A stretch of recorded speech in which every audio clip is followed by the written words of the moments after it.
Konnichiwa Mina, or should I say, Ni hao, editing Yuki here. We are back with another chapter for Fanfiction Friday. I'm still surprised that people actually are listening to this. And thank you for everybody that's also liking the video and subscribing. I know I've never said it in my videos, but I am very grateful to you guys. So thank you. If anybody actually has any fanfiction requests to be able to react to them in real time, please leave them in the description below. And with that being said, let's get into Chapter 8, Comrades. Okay, so now we're on Chapter 8, Comrades. The chapter starts with the duel between Jun-chan and Wei-Wuxian, just like in the drama. And Lan-chan is just watching in the sidelines just in case if anything were to happen to Wei-Wuxian. Right. Once the duel is over, Lan-chan, of course, catches Wei-Ying, because Wei-Ying, like we saw in the movie that we just were watching, that almost all his guts were coming out. Oh my god. Yeah. If you didn't know, if you actually read the book, it actually specifies what happened with that cut that he had, that his guts actually almost came completely out. So the cut was that deep. That's why it took like about a month for Wei Wuxian to heal from it.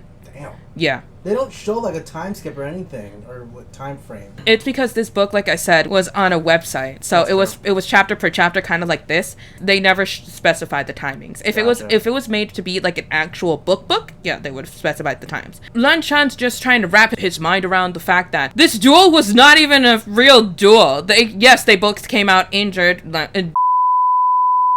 Jun-chan coming out with a broken arm, like his whole arm was dislocated and broken, and then Wei Wuxian comes out with a big wound in his guts, but no intent to kill. The reason why is because this fight was actually a farce. It was just to show the other clans that just their ties are broken. That's it. But in reality, they're still cool. Which is why in the Untamed was pretty confusing. So now that I explain it, do you understand it? Yeah. Yeah. Yeah, because it definitely shows like Jun-chan looked like Jun-chan really hated Wei Wuxian, but it was just all a farce. Weird. So when they get back to camp, Wen King goes up to Wei Wuxian immediately and starts checking on his wound, healing him and everything, and doing all she can. Starts wrapping him up, and then she's like, the fight must have been very intense. He's like, how do you know that? Is it because of the wound? He's like, no, it's not because of the wound. It's because Wen Ning had a reaction to it.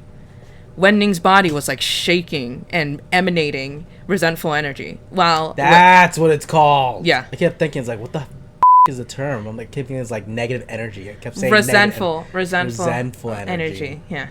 That's when Lan-chan's like, I think that actually is progress for him, because if he reacted and they were very far away, that means he's getting better. That means he's getting better. His conscience is getting better, but he's still not awake yet, which is still plaguing Lang Wenji. Like, how the hell are they gonna wake him up? Right. That's the thing. How are they gonna wake him up? So it actually progresses to lunchtime or dinner time. Doesn't really say which time it is, or I just didn't write it down. And I probably didn't say. Right. And Wei Wuxian is playing with A1 like if he's a freaking cat, like with this food. He's like, come on, come and get it, come on. And A1's like, it actually makes Wen King, fourth uncle, and Granny Wen reminisce of a time when Wen Ning, when he was little, he was playing in a boat full of kittens. Aww. And they're like, wasn't he the cutest? He was like such a sweet boy. And they just reminisce of happy times because he's not really dead. And then this is what made me a bit sad, because A1, he's like, what are kittens? He doesn't know what a kitten is because he's too little. He's only 3. After everything that happened, of course he's not going to remember. So they explain what a cat is to him. Of course, it's a cute little fluffy puffball on all 4 legs with a tail and pointy ears with whiskers. And he's like, oh my god, can we have them? And Wei Wuxian's like, perhaps, maybe. He's like, I'd rather have that than wait, a dog. I know, wait. But he actually looks at Lang Wenji, makes a joke, and says, but I think Lan-chan would prefer bunnies. We all know that he definitely would prefer bunnies. Oh, of course. Yeah. He smirks over to him, and it makes Lan-chan blush, and he's like, he remembers I like bunnies. He remembers the bunnies. But during the time that they're actually eating, Lan-chan actually is noticing that Wei Wuxian seems a bit off because he's actually not sitting properly. Like, when does he actually sit properly? No. I mean, like, he's like, A1 comes running to him and he's like,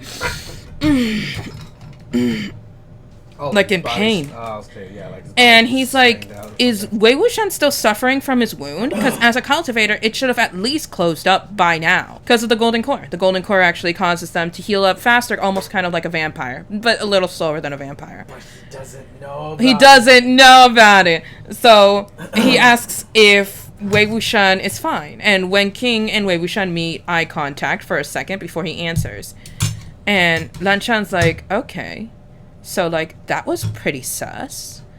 But not in a sus way as in they're hiding something. Like, in a sus way as he's, like, saying, do they know something that I don't? Yes, they do. This is where it gets out of hand. And he's like this. What if I thought they were closer than I thought they were? What if nothing of this happened? Would they have become lovers? No. That's what he starts assuming. Right. And he's like, he doesn't know a lot about women's beauty, but Wen King is not really ugly, so he wouldn't hold it to Wei Wuxian to actually find her attractive. Right. So he's like, maybe I should give them space. No. So that they can have their love. My husband, he's just like... So, yeah, just definitely like can't relate. in the cave of the slaughter tortoise. Like, oh, you like me and me. Oh, you is like, and he's like, hey, Chao Fei. And he's like, what? Do you like her? Moment. Oh, you do like her. And then freaking Wang Yi blows Lan Chan. Like, no, you idiot. You idiot. Just letting you know, I really love these two as Wei Wuxian and Lan Chan. Just perfect. Okay. Idiot. I know. It was definitely dinner time when this was happening. Okay, because the next note says that Granny Wen actually starts seeing A1's getting a little sleepy. Aww. But she's about to grab A1 when Lang Wenji is still in his thoughts. And he's like, Grandmother Wen, is it okay if I put A1 to sleep? And she has that face of like saying, I don't know. Then she remembers that Lang Wenji did take care of A1 the whole time that he was incapacitated and she had her broken hip. So she trusts him. And she's like, sure. And A1's like, yeah, we're going to have a slumber party. When in reality, it's for Lang Wenji to give Wei Wuxian and Wen King space. So that way they can rekindle whatever they had of what he thinks. Oh my god. Wei Wuxian is actually shocked that Lang Wenji actually offered to go look after A1 because he actually didn't want him to leave. But, you know, Lan Chan being Lan Chan, he thinks, oh yeah, you know, kind of like you, like, no, what I'm thinking is right. I don't know what he's thinking, but I know I'm right. So he goes back to the cave later on, after putting A1 to sleep, and Granny goes back home. And then he starts thinking about things that don't make sense. Like, he can't stop thinking about Wei Wuxian and Wen King, like, having a love affair together. So the point is keeping him up at night, and he's like, you know what? I'm just gonna get out of bed, and I'm gonna check on Wen Ning's condition. Okay, so he checks on Wen Ning's condition, feels his vitals, and starts feeling that he's becoming stronger. And that he's saying his time is soon. He's going to wake up soon. And he's like, but the thing is, how are they going to wake him up?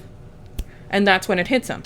And he's going to wait until the next morning to tell when Wei Wuxian and Wen King to what the plan should be. Okay. During breakfast, Wei Wuxian comes in and he's like, who wants mango flavored water? What? Yeah. So basically, he was experimenting with a talisman for Wen Ning to try to wake him up.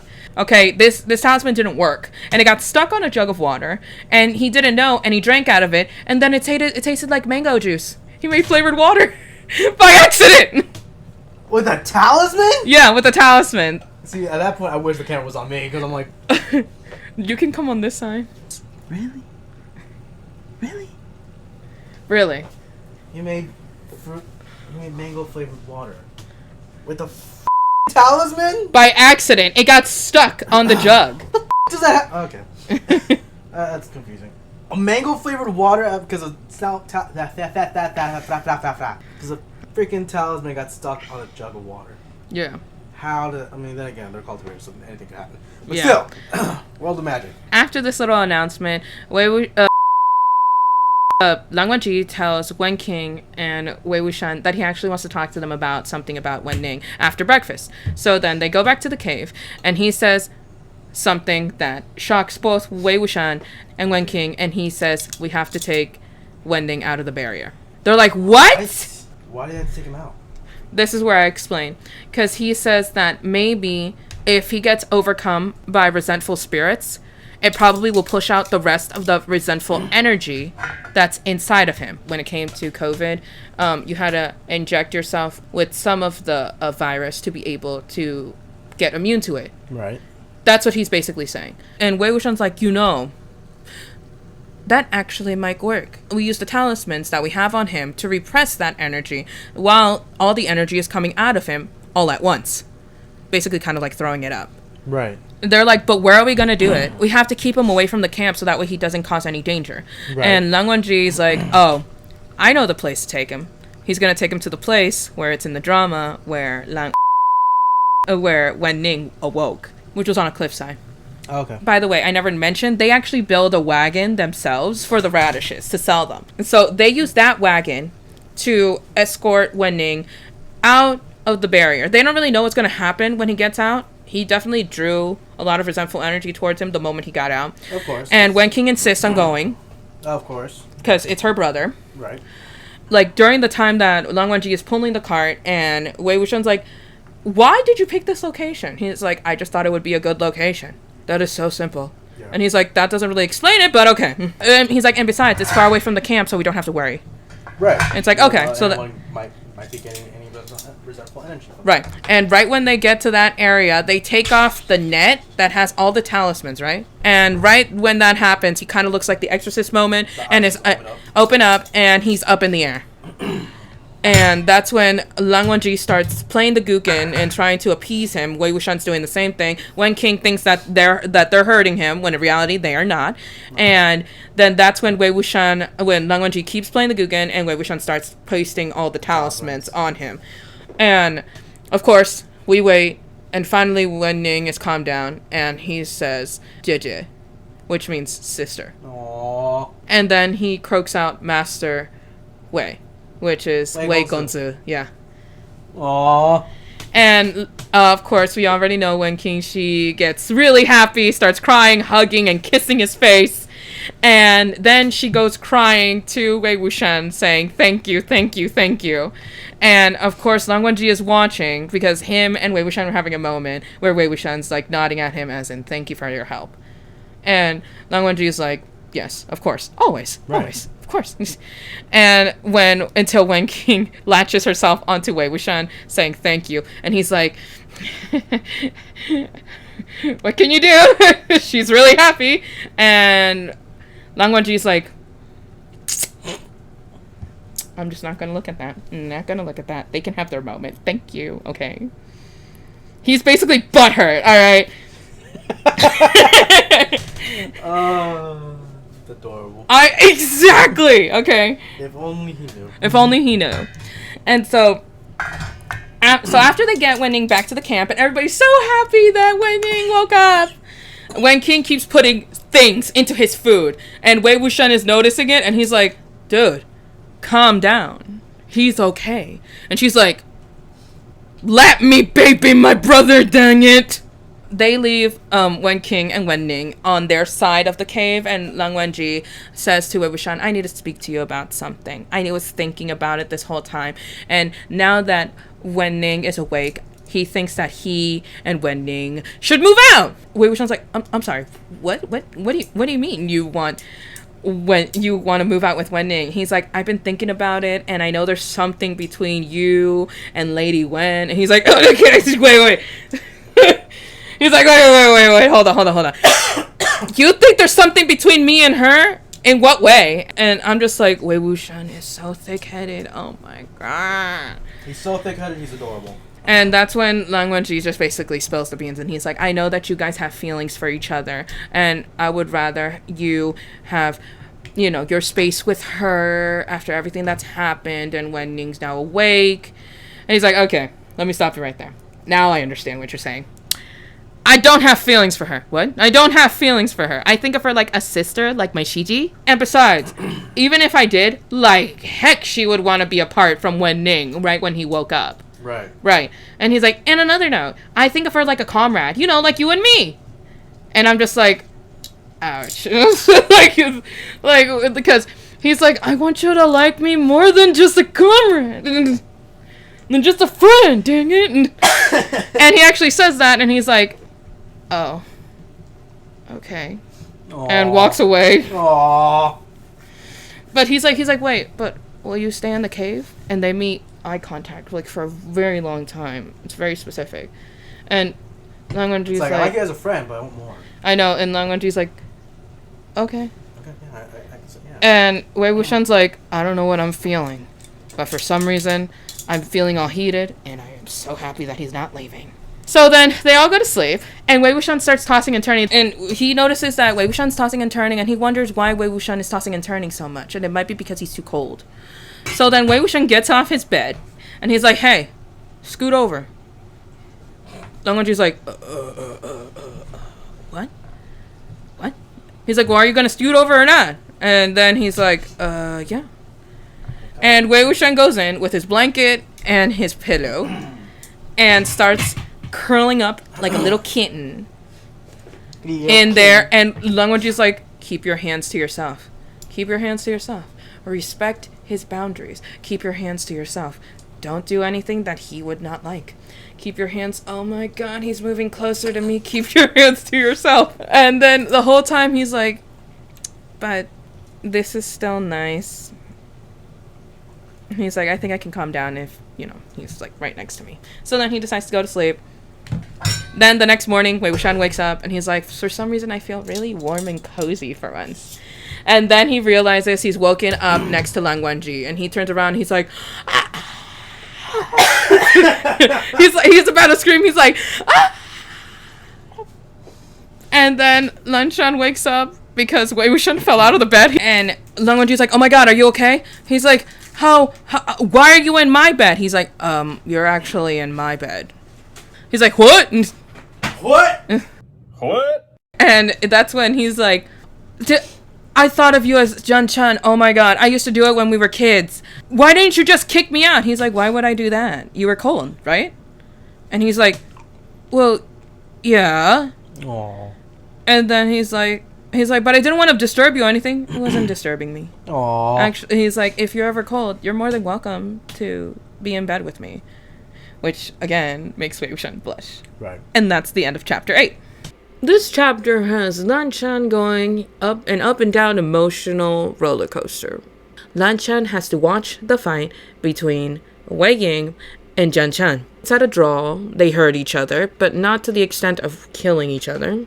The whole thing with needing to explain to A1 what a cat is and what a bunny is. Lanshan drawing to some type of conclusions with Wen Ning finally waking up, and Lanshan had the idea of taking him out of the barrier. I wonder how he got that experience. Maybe him and Wen Ning should move out, so that way him and Wen King can, you know, happen.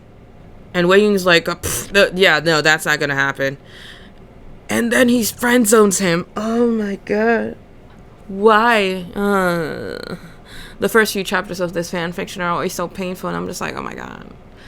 Lanshan already knows that Wei Ying, he might not return his feelings, but at least he wants to be close to him at some point, you know? And then at the end, freaking Wei Ying deciding to go to Lanshan's cot and sleep with him because he was cold. Because, of course, he doesn't have a golden core, so nothing can keep him warm. Lanshan got some issues, got some problems with that. Wei Ying is like, oh my god, I did something horrible. I invaded Lanshan's space. He's gonna hate me. But he doesn't. He's like, I don't mind. If you ever get hold, you can always come sleep with me. I definitely will not push you away. And he's like, much appreciated. Who's to say that this won't be a stab in the back in the future?